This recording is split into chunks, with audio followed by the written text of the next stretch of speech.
of Pennsylvania.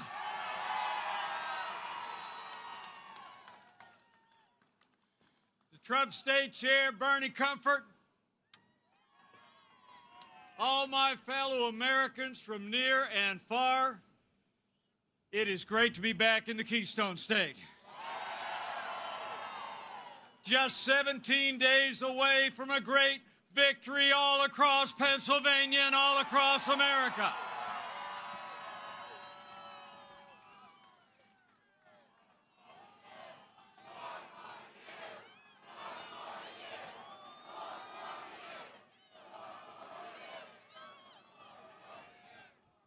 And it's really great to be here with two champions of Pennsylvania and two men that have stood so strong with this president and this administration. Join me in thanking Congressman Lloyd Smucker and Congressman Dan Muser, two great champions.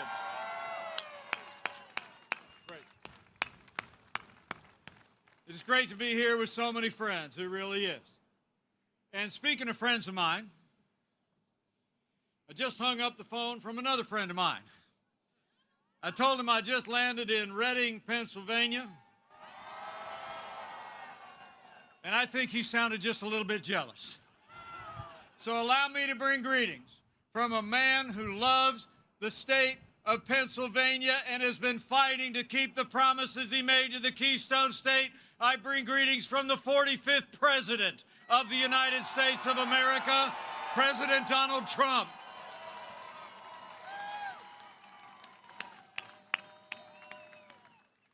It's great to see you all out today, but I got to be honest with you.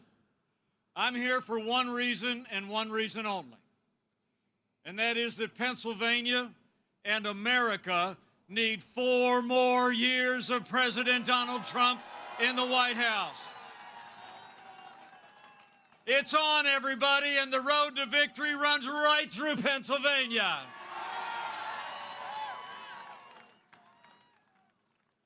You know, 4 years ago, a movement was born. And it looks like it's doing pretty good today. It's a movement of everyday Americans from every walk of life. Here in Pennsylvania, you believe we could be strong again. You believe we could be prosperous again. Pennsylvania said yes to President Donald Trump in 2016, and I know Pennsylvania's going to do it again. You're going to say yes to 4 more years of President Donald Trump in 2020. I mean, look how far we've come. 4 years ago, we inherited a military that was hollowed out by devastating budget cuts, an economy that was struggling to break out of the slowest recovery in nearly a century. Terrorism was on the rise around the world, and we witnessed a steady assault on our most cherished values. But in 3 short years, we rebuilt our military. We cut taxes across the board. We rolled back regulations, unleashed American energy, secured our border, supported law enforcement, stood for life and liberty, the Constitution of the United States. That's called promises made and promises kept.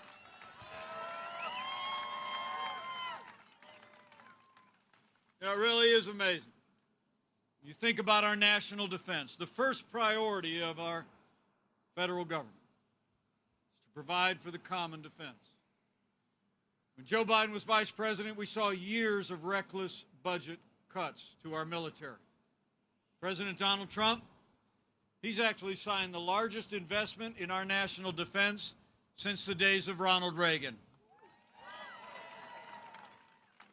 And I'm proud to report to you, not just as your vice president, but as the father of a United States Marine and the father-in-law of a Navy lieutenant, we are finally giving our soldiers, sailors, airmen, Marines, and Coast Guard the resources and the support that they need to defend this nation. And with that renewed American strength, we've taken the fight to radical Islamic terrorists on our terms, on their soil. Last year, at the direction of our Commander-in-Chief, American forces captured the last inch of territory of the ISIS caliphate. They took down their leader without one American casualty. and Qasem Soleimani is gone.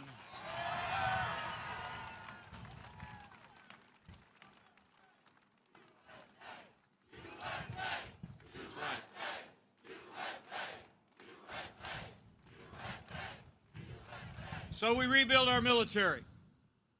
We stood with our allies and we stood up to our enemies. And in our first 3 years, after the slowest recovery since the Great Depression, we created the greatest economy in history. It's true. I mean, when Joe Biden was vice president, they tried to tax and spend, and regulate and bail their way back to a growing economy. Remember those days? I mean, wages didn't even keep up with inflation for most working Americans. And now, in the midst of a global pandemic, Joe Biden wants to raise taxes by $4 trillion. President Trump, we cut taxes across the board for working families and businesses. We rolled back more federal red tape than any administration in American history. We fought for free and fair trade and unleashed American energy as never before. And in just 3 short years, businesses large and small created more than 7 million good-paying jobs, including more than 200,000 jobs right here in Pennsylvania. And you talk about wages. In the last administration, wages for working Americans barely kept up with inflation, and most years they didn't. Under this president's policies that you've supported, over our first 3 years, wages rose at the fastest pace in more than 10 years, and they rose most rapidly for hard-working, blue-collar Americans. The forgotten men and women of America were forgotten no more. You know, I like to say, out here in the heartland, we do 2 things particularly well. We make things and we grow things, right? And President Trump said early on, after years of seeing jobs go overseas and factories close, that we were going to bring back jobs to America, to bring back those beautiful words, made in the USA, and that's just what we've done.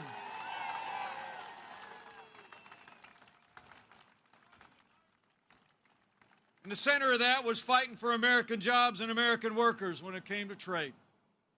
You know, when we came into office, fully half of our international trade deficit was with communist China. We were losing $500 billion a year in our trading relationship with China. And Joe Biden, he's been a cheerleader for communist China all along the way. And closer to home, as we saw thousands of factories close and jobs go south of the border, Joe Biden never lifted a finger for 25 years to reform NAFTA. In fact, when Joe Biden was vice president, America actually lost 200,000 manufacturing jobs. Remember the last president 4 years ago? He said those manufacturing jobs would never come back. He said, "What magic wand do you have?" Well, we didn't need a magic wand fighting for American jobs. We just needed President Donald Trump in the White House. 500,000 manufacturing jobs in just 3 years.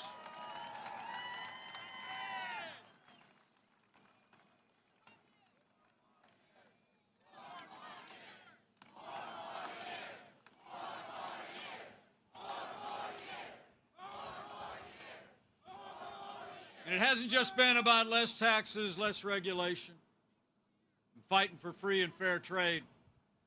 It's also about unleashing American energy. And I know I don't have to tell you that when it comes to energy, President Donald Trump has been a champion for American energy independence. We ended the war on coal, and our nation is now a net exporter of energy for the first time in 70 years. That's amazing. But you all deserve to know in Pennsylvania, Joe Biden and the radical left want to crush American energy under a $2 trillion version of the Green New Deal. It would cost jobs across this state and across this country. It would raise the cost of electricity for every family household in this state and across the country. In fact, Joe Biden and Kamala Harris want to abolish fossil fuels, end fracking, and destroy hundreds of thousands of jobs right here in the Keystone State. Now, I saw recently where Joe Biden went to Pittsburgh, and he tried to convince people that he's not for banning fracking. I mean, he actually said our president was lying about his record. Well, let's take a look at what Joe Biden and Kamala Harris said. For fossil fuels, including coal and fracking, in a Biden administration? No, we would work it out. We would make sure it's eliminated and no more subsidies for either one of those. I guarantee you, we're going to end fossil fuel. No more, no new fracking. And I'd gradually move away from fracking. And I think it's critically important on day one that we end any fossil fuel leases on public lands. Well, like, what about, say, stopping fracking and stopping pipeline infrastructure? Exactly. They want to do the same thing I want to do. They want to phase out fossil fuels, and we're going to phase out fossil fuels. There's no question I'm in favor of banning fracking.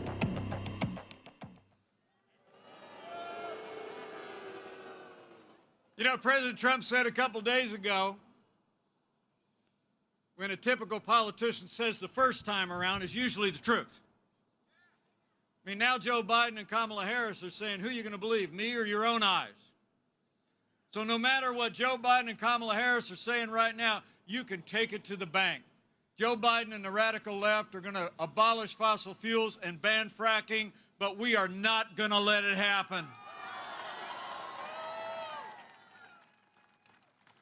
We're going to have more fracking, more American energy, more energy independence for this generation and for generations to come when we re-elect President Donald Trump for 4 more years.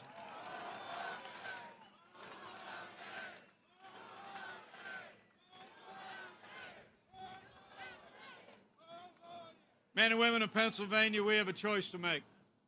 You got to talk to your neighbors and friends about it. As our economy is coming back through this difficult year, you got to ask yourself, who do you think can bring this economy all the way back?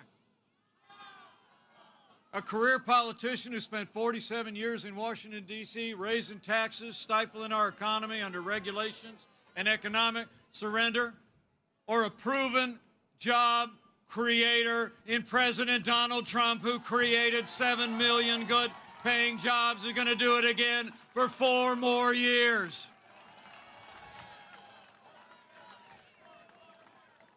The President said yesterday, quite honestly, it's a choice between a Trump recovery and a Biden depression. So for our families, for our jobs, for the great American comeback that every American wants, we need 4 more years of President Donald Trump in the White House.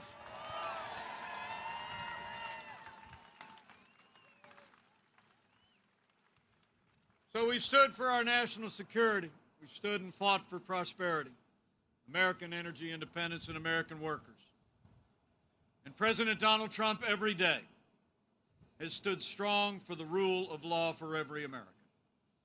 I'm proud to report to you that as I stand here today, we've seen more than 230 conservative men and women appointed to our federal courts at every level. And they are all judges who will uphold the God-given liberties enshrined in our Constitution, like the freedom of religion, the freedom of speech, and the Second Amendment right to keep and bear arms.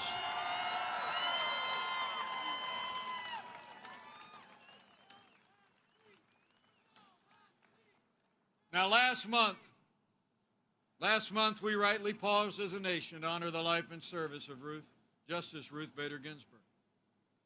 But when the memorials were over, President Donald Trump fulfilled his duty under the Constitution, and he nominated a brilliant, principled, conservative woman to the Supreme Court of the United States of America, Judge Amy Coney Barrett.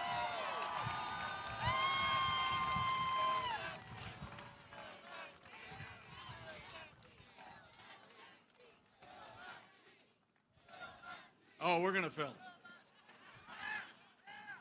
But I'll tell you what, you know, the president and I called on Democrats in Washington to give Judge Barrett a respectful and dignified confirmation this time.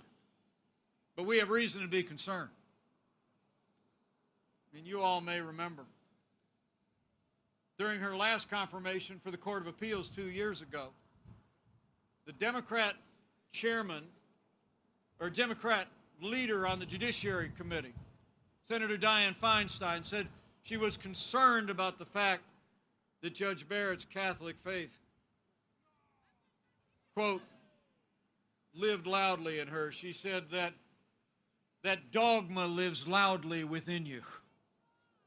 And Hollywood elites have already begun to criticize her faith and her family. Well, I got news for the Democrats and their friends in Hollywood. That dogma lives loudly in me. That dogma lives loudly in you. And the right to live and work and worship according to the dictates of our faith lives loudly in the Constitution of the United States of America.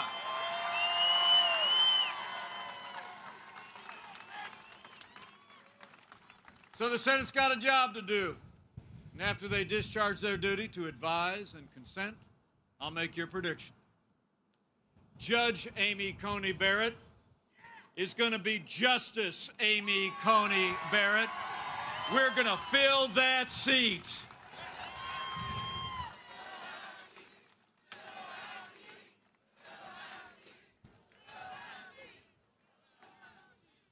You know, the people of Pennsylvania, while we're talking about Supreme Court, people of Pennsylvania deserve to know.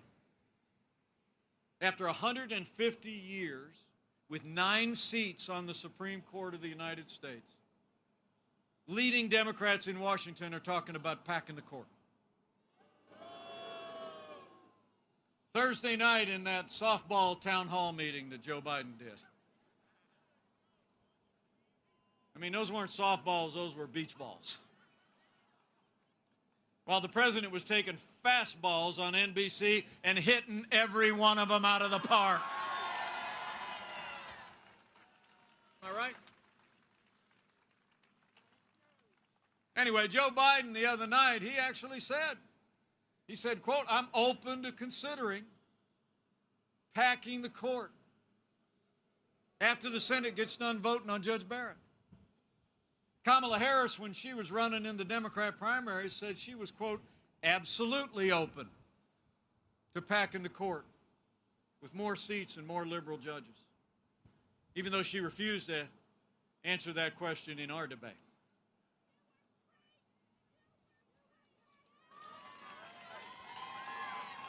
Thank you.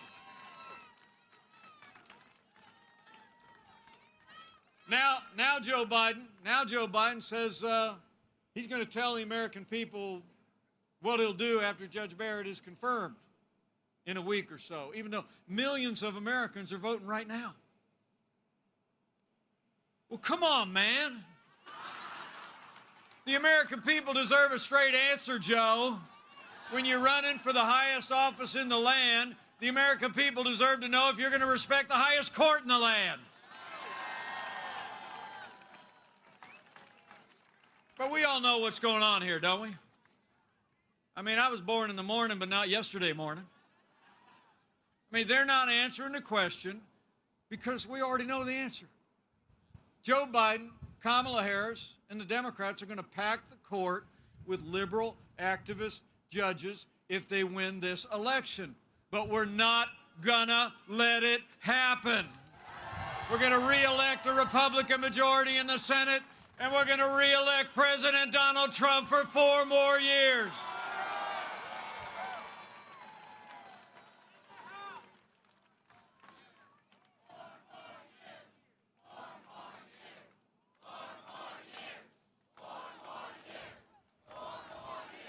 We're going to stand strong for the rule of law, the Constitution, and an independent judiciary. And I couldn't be more proud to serve alongside a president who has stood every day with the men and women who serve on the thin blue line of law enforcement all across America.